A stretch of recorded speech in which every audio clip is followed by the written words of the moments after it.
안녕하세요, 나원입니다. 이번 시간은 그냥 라는 분께서 남겨주신 질문에 대한 답변하는 시간입니다. 한번 같이 질문 한번 보죠. 혹시 질문 하나 할 수 있을까요? 혹시 하나님은 자살하는 사람들을 어떻게 보실까요? 하나님을 알아가는 삶의 과정에서 우리를 채찍으로 막 치시면서 저희를 죽이는 과정으로 거친다고 저번 영상에 들었는데, 그 과정에서 힘들어서 자살하는 사람들은 어떻게 받아들이실까요? 최근 자살한 연예인이나 극단적인 선택하신 분들을 보면 그런 궁금증이 듭니다. 정말 자살을 하면 지옥을 안 가는 건가요? 이거 좀 오타가 있는데 아마 자살만 안 하면 이런 표현을 쓴 것 같아요. 이런 질문이었습니다. 그럼 이 질문에 답변을 하려면 이번 시간에는 살았다와 죽었다에 대해서 이야기를 좀 나눠봐야겠습니다. 우리가 기본적으로 갖고 있는 생각들은 이 살았다라는 것이 생물학적으로 심장이 뛰고 있고 피가 잘 돌고 있고 숨을 쉬고 있고 이런 현상들로서 생물이 살아있다 또는 죽어있다를 판단하게 되잖아요. 물론 우리가 막연하게 여기는 것들 중에서도 살았다와 죽었다는 것을 그런 식으로 받아들이는 것 같아요. 이 숨이 쉬고 있으면 살았다, 숨을 안 쉬고 있으면 죽었다.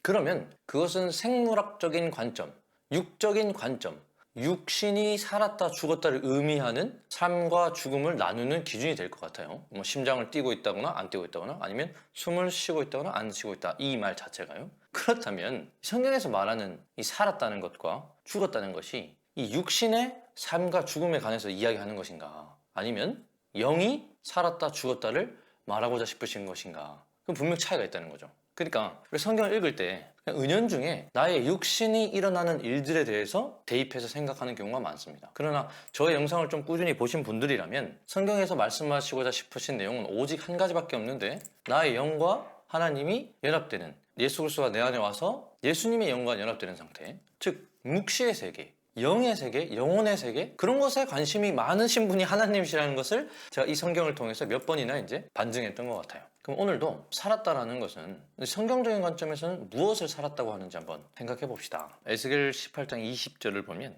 범죄하는 그 영혼은 죽을지라 라는 표현이 있어요. 물론 성경 전체를 두고 여기서 조금 저기서 조금 저기서 좀 이렇게 나올 수도 있겠지만, 사실 말하고자 싶은 요지는 한 가지밖에 없는데, 이제 성경을 근거로 들지 않으면 그거 네 생각일 뿐이지 않냐, 이런 식으로 이제 이야기가 나올 수 있으니까 예지를 하나 드는 겁니다. 죄를 지으면 그 죄의 삭은 사망입니다. 죄를 지은 존재에게 부여받는 것이 바로 사망입니다. 또한 이미 심판받아 그 결과로 죽었다라는 표현이 있어요. 그리고 요한계시록에는 두 가지 죽음에 대해서 나오는데, 첫 번째 죽음과 두 번째 죽음에 대해서 나와요. 두 번째 죽음은 영원한 죽음이고, 첫 번째 죽음은 그럼 뭐냔 말이죠. 아니, 우리의 생명의 목숨은 하나인데 이게 게임도 아니고 한 번 죽고 또 죽습니까? 그런 건 아닐 거란 말이죠. 이런 여러 가지 생각할 만한 내용들을 던졌습니다. 물론 히브리서에서 보면 죽은 뒤에 심판이 있을 것이라 말하고, 요한복음을 보면 믿는 자에게는 심판이 없다라고도 표현하기도 하고, 마치 반대되는 말들이 너무나 많이 등장한다는 거죠. 결론을 먼저 말씀드리면 우리가 생각하는 죽음과 성경에서 말하는 죽음은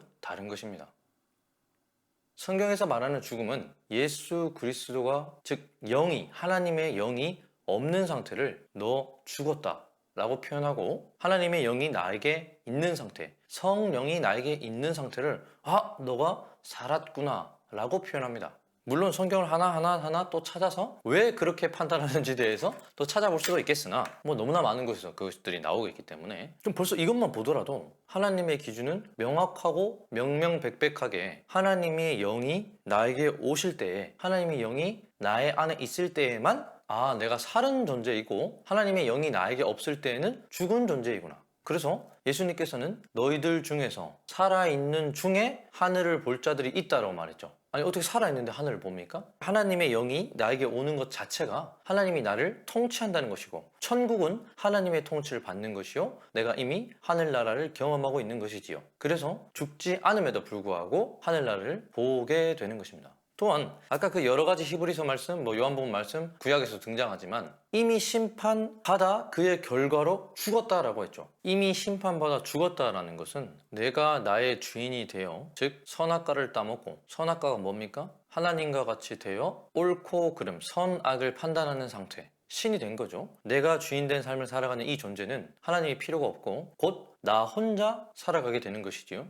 하나님의 영이 나에게 없지요? 죽었구나.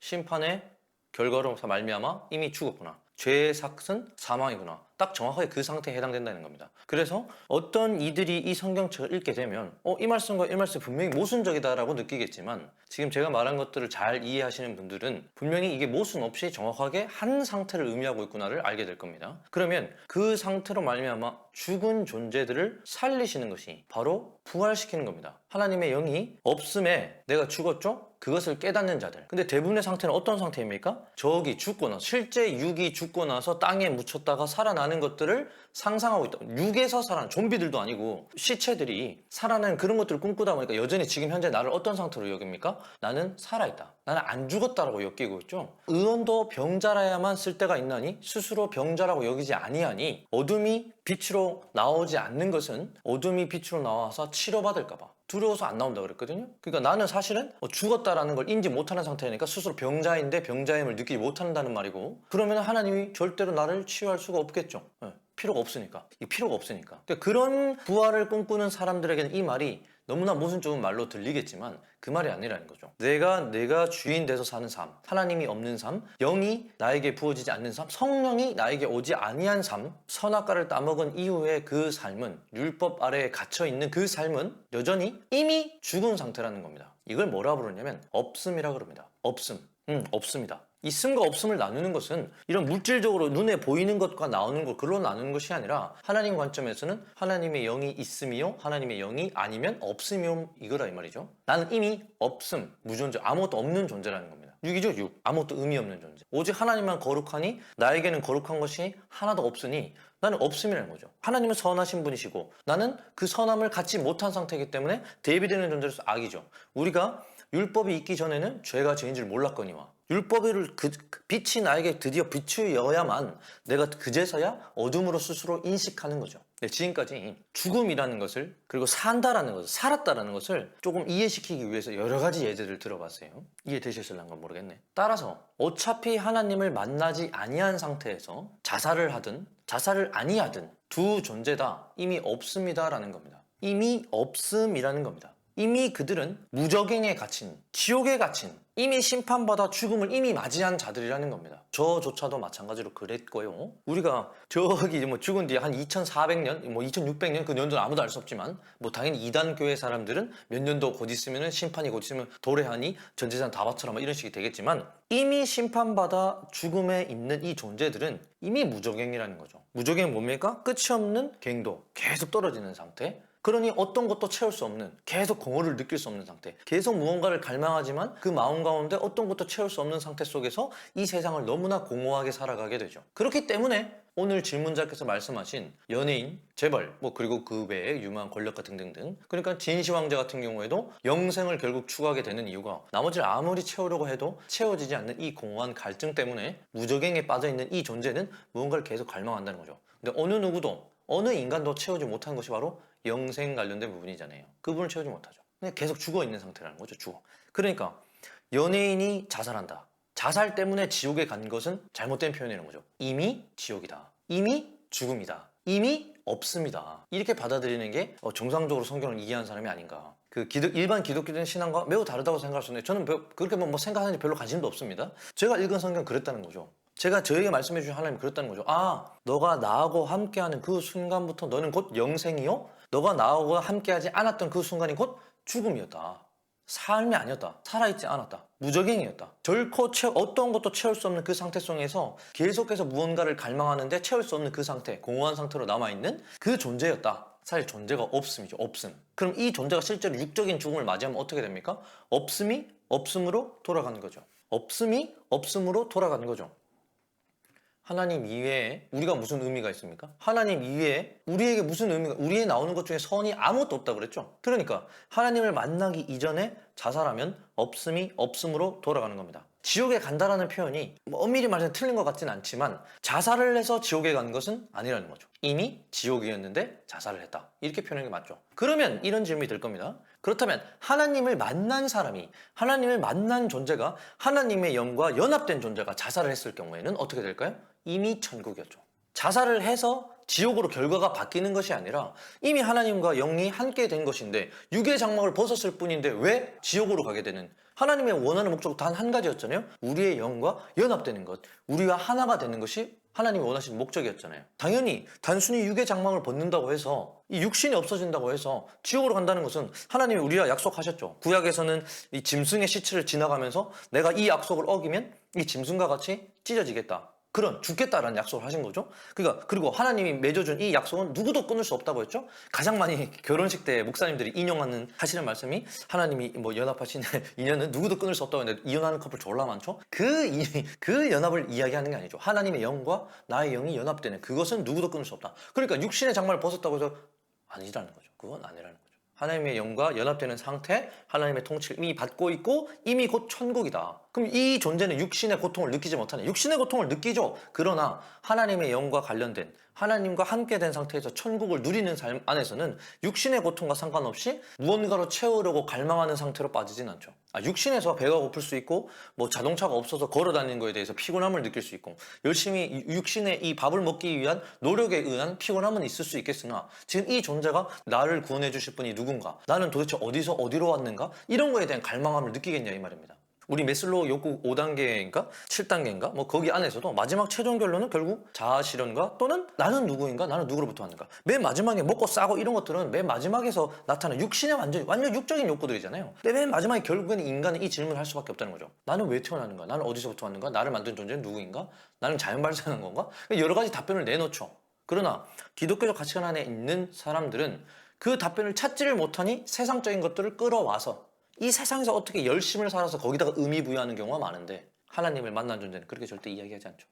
어느 정도 답변이 됐을까 모르겠습니다. 천국을 이미 경험한 자들, 성령을 만난 자들이 자살했을 때에는 어떤 결과인가? 이미 천국이다. 이게 좀 놀라운 사실일 겁니다. 우리가 갖고 있는 기본적인 가치관이나 상식이나 편견 안에서는 자살하면 지옥 간다, 이게 거의 뭐 대중론 아니었습니까? 국룰? 교회 다니는 사람들 안에서? 그러나 결코 그런 게 아니라는 거죠. 하나님이 영이 함께하는 자들은 자살해도 천국입니다. 하나님의 영이 함께하지 아니한 자들은 이미 지옥입니다. 자살해서 지옥 가는 게 아니라 이미 지옥입니다. 그러니까 이미 질문 자체가 잘못됐다는 걸 이제 이야기 말씀드리고 싶은 게, 무언가를 해서 지옥에 간다라는 말은 다르게 표현하면 천국에 간다는 것은 안 해서 천국을 간다는 말이 되지 않습니까? 그러면 무언가를 안 함을 통해서 천국을 간다? 이것이 하나님의 전적인 은혜로 말미암아 천국에 가는 겁니까? 우리의 공로로 의해서 천국에 가는 겁니까? 그러니까 질문 자체가 나의 행위에 의해서 무언가가 결정된다면 우리의 천국은 우리의 힘으로 가는 것이겠네요. 그래서 아주 좋은 찬양이죠? 돈으로도 못 가요 하나님 나라,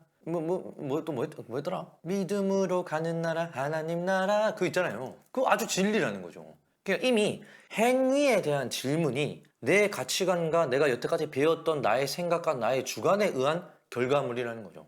이거에 의해서 천국과 지옥이 결정된다면 이거에 의해서 내가 천국을 갈 수 있다는 거니까 사실 하나님은 필요 없죠. 우리가 잘 노력해서 도달할 수 있는 곳이니까. 이러한 종교를 뭐라 부르냐면 불교라고 합니다. 자기 수양을 통해서 깨달음을 얻어 불교 열반에 이르는 것, 신이 되는 것, 브라만이 되는 것. 우리는 원래 브라만들인데 깨달음이 없어 이 세상에 갇혀있는 상태에 빠져있다? 이것이 불교에서 말하는 거잖아요. 그러니까 행위로 말미암아 뭔가를 이뤄낼 수 있다. 다른 종교들입니다. 기독교는 그런 종교가 아닙니다. 만약에 기독교가 그런 종교라면 다른 종교랑 무슨 차이가 있습니까? 그러면 아무거나 취사 선택하면 돼요. 그 중에서 마음에 드는 것 중에서 내가 뭔가 도전해서 해볼 만한 것들을 선택하시면 된다고요. 기독교는 유일하게 차이점이 내 행위로, 내 노력으로 도달할 수 없음을 깨닫는 게 기독교라는 종교입니다. 오직 예수 그리스도가 우리를 직접 하나님의 길로 인도하시는 분. 내가 뭔가를 해야겠다, 제발 하나님, 이런 종교는 불교, 토테미즘, 자기 수양, 발달, 결국 본인이 신이 되겠다는 것과 다름없습니다. 네, 여기까지인데요. 오늘 내용 좀 어려웠던 것 같아요. 네, 충분히 이 질문 안에서만큼은 답변을 다 했다고 생각합니다. 물론 이 질문에 대한 답변만 하다 보니까 좀 논리적 비약이라고 느낄 만한, 왜냐면 그러니까 성경적 예시를 들지 않고 제가 이미 받았던 결과, 성경을 다 읽고 나서 든 결과를 이제 말씀드리는 거니까 받는 자들에 따라서는 이것을 이상하게 느끼시는 분들도 있겠고, 이것을 충분히 하나님의 뜻으로 받아들이는 자들도 있겠죠. 예. 이것을 잘 받아들이셔서 자유함을 누리시기 바라겠습니다. 안녕.